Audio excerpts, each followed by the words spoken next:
सारी सैंडलांस मछलियां पकड़ी और उन्हें अपने घोंसले में वापस ले जाना चाहता था, लेकिन उसका सामना एक समुद्री गल से हुआ जो भोजन की तलाश में निकला था। वह धीरे धीरे समुद्री बाज की ओर चला, सैंडलांस मछलियों को छीनने की तैयारी में। समुद्री बाज, जो जानता था कि वह उसका मुकाबला नहीं कर सकता, केवल सही अवसर की प्रतीक्षा कर सकता था, लेकिन भूखे चूजों का ख्याल आते ही वह अधीर हो गया। इसलिए उसने हिम्मत जुटाई और एक मौका लिया।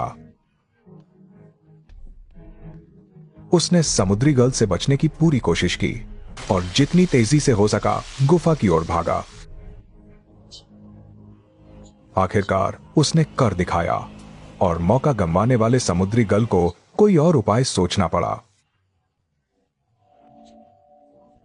भूख से व्याकुल होकर उसने अपनी नजर समुद्री बाज के चूजों पर डाली, क्योंकि अगर वह सफल हो जाता तो यह चूजा 2 दिनों के लिए पर्याप्त होता।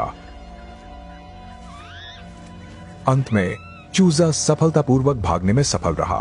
उसके लिए गुफा में रहना सुरक्षित था।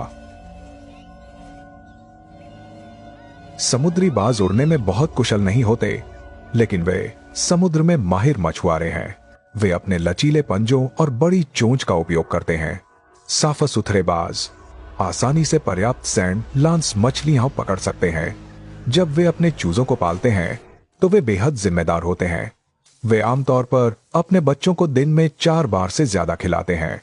प्रकृति में समुद्री बाज के अलावा कई अन्य अनोखे पक्षी भी रहते हैं, जैसे कि यह सफेद गले वाला डिपर, और उसकी विशिष्टता उसके चालाक शिकार करने के तरीके में निहित है।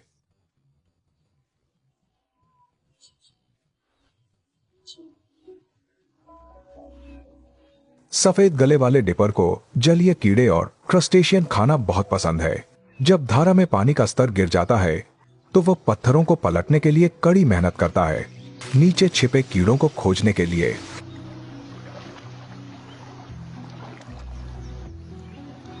थोड़ा सा इनाम पाने के लिए उसे अपने से कई गुना भारी पत्थर पलटने पड़ते हैं। ये हम इंसानों के बराबर है कि एक बिस्किट खोजने के लिए एक छोटी कार को पलटना पड़े। हालांकि इस तरह भोजन खोजना दुर्लभ है। यह आमतौर पर तभी होता है जब धारा में पानी का स्तर बहुत कम होता है। पत्थरों को पलटने के अलावा सफेद गले वाले डिपर के पास एक और उत्कृष्ट कौशल है। ये पानी में गोता लगा सकता है और तैर सकता है। जब पानी के नीचे होता है तो ये पानी को अंदर जाने से रोकने के लिए किसी भी समय अपने नथुनों में वॉल्व बंद कर सकता है और अपनी सांस को 15 सेकंड तक रोक सकता है, और एक विकसित तीसरी पलक उसकी आंखों की रक्षा कर सकती है। सफेद गले वाले डिपर के पंख बहुत घने और मोटे होते हैं, जो उसे स्वाभाविक रूप से तैरने की क्षमता देते हैं। इसलिए उसे अपने पंखों को जोर से फड़फड़ाना पड़ता है ताकि वह पानी में गोता लगा सके।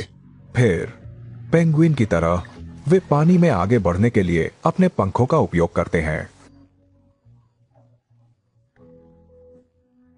इसके अलावा उसके पास अन्य पक्षियों की तुलना में 10 गुना ज्यादा शक्तिशाली तेल ग्रंथि है।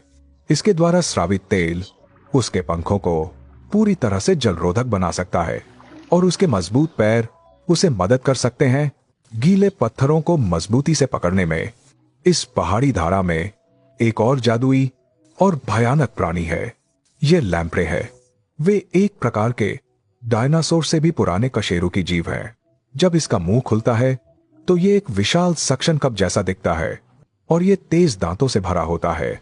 वे पिस्टन जैसी जीभ का उपयोग करते हैं ऊपर और नीचे गति करने के लिए, जानवरों की त्वचा को छेदने के लिए, ताकि वे मांस और खून चूस सके। और उनकी कई प्रजातियां हैं। उनमें से कुछ मांस खाने या खून चूसने पर जीते हैं। कुछ तो जानवरों पर परजीवी के रूप में भी रहते हैं। वे अपने मेजबान का मांस और खून पागलों की तरह चूसते हैं।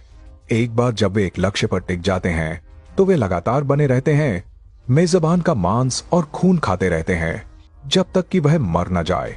जब आप उन्हें खाते हुए देखते हैं तो यह आपको तुरंत भयभीत कर देगा। इसलिए उन्हें माना जाता है दुनिया के सबसे भयानक जानवरों में से एक, और उनका श्वसन तंत्र शरीर के दोनों तरफ होता है। प्रत्येक तरफ 7 गलफड़े के छिद्र होते हैं, इसलिए उनका नाम 7 गलफड़े वाली लैम्प्रे पड़ा। चूंकि उनके शरीर की सतह चिकनी और बिना शल्कों वाली होती है, इसीलिए वे तेजी से और लचीलेपन से तैरते हैं।